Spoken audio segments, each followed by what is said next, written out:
La Rouennaise de football. Bonjour, bienvenue.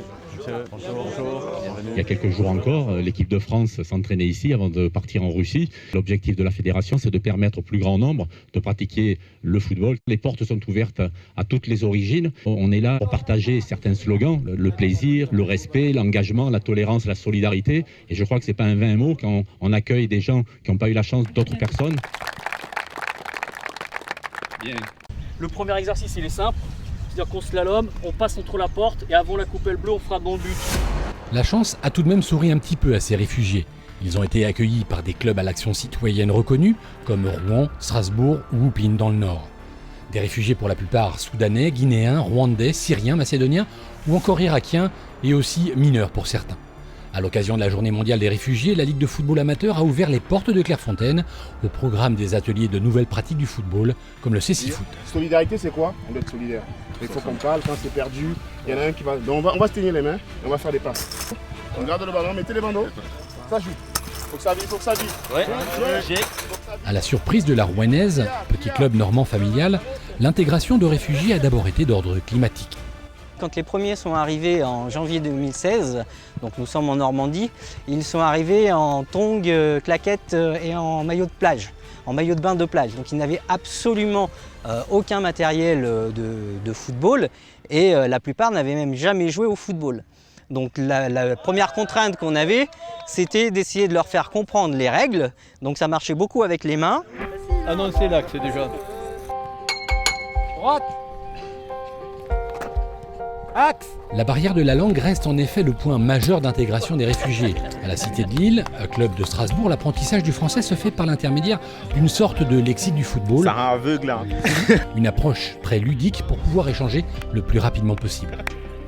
Le ballon est un accélérateur d'intégration dans le sens où ils apprennent passe, dribble, tir, centre. Nous leur demandons de ne pas se mettre par pays d'origine. Donc pour faire l'effort de dire bonjour, s'il vous plaît, merci, au revoir. Et puis derrière, ils essayent de composer des phrases. Je fais la passe à Steven. Allez, répète et ils répètent. Avec leur accent de macédonien, de russe, de géorgien, de tchétchène.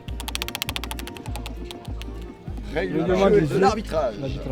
Pour qu'un but soit accordé par l'arbitre, il faut que le ballon touche la ligne de but. C'est faux. Exactement. Il faut que le ballon franchisse la ligne. C'est grâce au football, on essaie aujourd'hui, on arrive de communiquer tout ça, on est devenu famille. Et puis moi personnellement, ça m'a donné ça m'a ouvert beaucoup de portes, tu vois. Et donc, première chose, je suis là aujourd'hui, c'est l'un de mes rêves. Une présence à Clairefontaine dont rêvaient beaucoup de participants, des réfugiés issus d'une quinzaine de nationalités différentes pour qui le bien vivre ensemble est une réalité. Le mélange vraiment dans le football, c'est ce qui est. On peut le voir à la Coupe du Monde, on peut le voir partout, c'est une force. Les blancs comme les noirs, on est tous devenus une famille. Donc c'est une famille qui ne se coupe pas le football, c'est une famille qui accueille vraiment. Un accueil finalement bien accepté après coup par les plus réfractaires grâce à un changement progressif de mentalité. C'était super pour notre ville parce que déjà ça a fait grandir notre club, ça a fait changer des mentalités. L'inconnu fait peur et là le fait qu'il y a le vivre ensemble, vraiment, c'est un plaisir pour tout le monde. Et dans les vestiaires ça rigole, c'est toujours le sourire et tout. C'est vraiment des bons garçons, des bons sportifs. Des bons sportifs dont l'intégration par le football a été une bouffée d'oxygène et une source d'espoir pour ceux dont l'histoire est souvent difficile à entendre. Il y en a qui ont dû faire face à de la torture, à de la prison et tout. Au départ, ils n'en parlaient pas. Ils étaient vraiment très timides et petit à petit, ils ont commencé à nous en parler parce que je pense qu'ils se sentaient un petit peu plus en sécurité aussi. Quand j'étais tout seul, donc c'était compliqué, mais quand je suis parti en foot, tout a été très bien. Le football, c'est tout pour moi. Ça permet de se faire des amis, de passer de bons moments au stade. Aujourd'hui, vous voyez, je me suis fait de nouveaux amis. C'était super pour moi. Cette journée, ça vous a apporté quoi? Bon, on était contents et puis on a passé une bonne journée. C'est le principal alors. Vous êtes contents?